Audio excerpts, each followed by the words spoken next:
আসলে ডক্টর মোহাম্মদ ইউনূসের মুখ থেকে যতক্ষণ পর্যন্ত আমরা কথাটা না শুনছি, ততক্ষণ পর্যন্ত নির্বাচন কবে এই বিষয়টা নিয়ে আসলে ক্লিয়ার কোনো কনসেপ্ট আমরা পাচ্ছি না।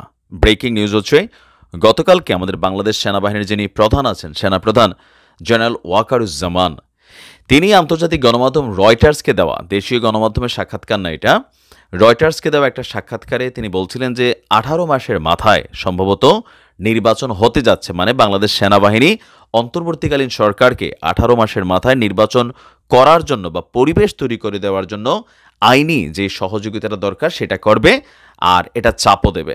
তো এটার পরে জাতির মধ্যে মোটামুটি একটা আশার আলো আমরা জ্বলতে দেখলাম। কিন্তু এরই মাঝখানে এখন আমাদের যিনি নির্বাচন ব্যবস্থা সংস্কার কমিশনের প্রধান আছেন, যিনি এই নির্বাচনী সিস্টেমটার প্রধান, অন্তর্বর্তী সরকার কর্তৃক নিয়োগপ্রাপ্ত বদিউল আলম মজুমদার, খুবই শিক্ষিত হাই অথেন্টিক মানুষ, কেউ কেউ আবার তাকে নিয়েও নানান সমালোচনা করছেন।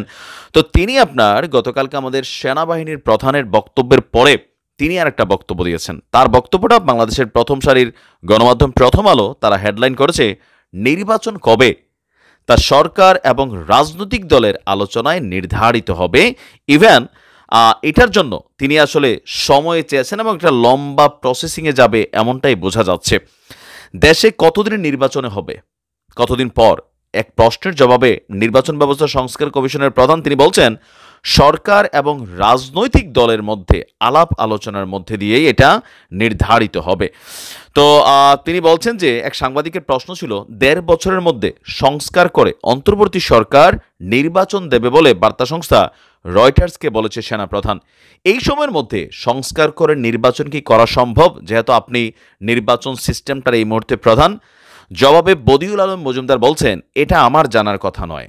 আমার ধারণা সরকার এবং রাজনৈতিক দলের মধ্যে আলাপ আলোচনার মধ্য দিয়ে নির্ধারিত হবে। আর এই সময়টার মধ্যে আসলে সংস্কারটা সম্ভব কিনা সেক্ষেত্রে বদিউল আলম বলছেন, আমি জানি না, আমি মনে করি যে এটা দীর্ঘায়িত হবে। এটা হচ্ছে খুবই নোটেড পয়েন্ট যে 18 মাসের মধ্যে সংস্কারটা আসলে সম্ভব কিনা। তো তিনি বলছেন যে তিনি মনে করেন যে এটা দীর্ঘায়িত হবে। এখন তিনি একটা ডিপার্টমেন্টের প্রধান, তো তিনি যদি মনে করেন তাহলে এটা লম্বা চূড়াই হবে, এটাও অনেকে ভাবছেন। রাজনৈতিক দল এবং সরকারের মধ্যে সংলাপ হবে, একটি রোডম্যাপ তৈরি করে তার ভিত্তিতে বোধহয় সম্মিলিত সিদ্ধান্ত হবে। তো এই সময়ের মধ্যে আপনারা কি কি সংস্কার করছেন? তো বদিউল আলম বলছেন, সব নির্বাচনী ব্যবস্থা নিয়ে, নির্বাচনী ব্যবস্থার সব দিক নিয়ে আমরা পর্যালোচনা করব, তার ভিত্তিতে সুপারিশ প্রণয়ন করব। এটা বাস্তবায়নের দায়িত্ব আমাদের নয়, 90 দিন আমাদের সময় দেওয়া হয়েছে। তো এখানে নানান লম্বা চূড়া একটা আয়োজন।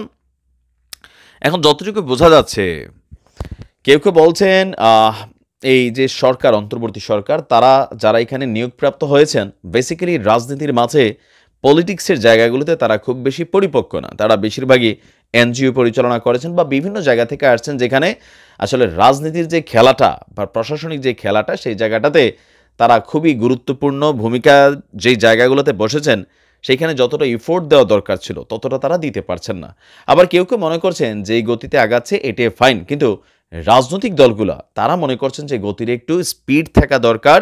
কারণ নানাভাবে বাংলাদেশ থেকে যারা লুটপাটকারী দুর্নীতিবাজ ছিল তারা অনেকে দেশ ছেড়ে পালিয়ে যাচ্ছে। যদি এই অবস্থা চলতে থাকে তাহলে আগামী 1-1.5 বছর পরে আওয়ামী লীগের একজন ন্যূনতম যে 10 টাকা লুট করছে তারও খুঁজে পাবেন, আর বাকিদের অবস্থা তো বাদে দিলাম। বিভিন্ন জায়গা থেকে এগুলা সামনে আসছে, যার কারণে রাজনৈতিক দলগুলো চাচ্ছে যে খুব দ্রুতই নির্বাচন দিয়া ওই বিষয়টাকে যেন কানেক্ট করা যায় বা অপরাধীদের বিচার করা যায়।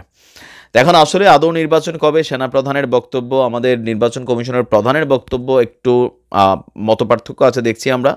ফাইনালে ডক্টর মোহাম্মদ ইউনূস তিনি বলছেন, জনগণ যেদিন চাবে। জনগণ বলতে আসলে কারা বাংলাদেশে সেটাও একটা প্রশ্ন। সবাই তো আমরা দলীয় জনগণ। সব মিলিয়ে আসলে এখনও শিওর না নির্বাচন কবে হতে যাচ্ছে। ভালো থাকবেন, আসসালামু আলাইকুম।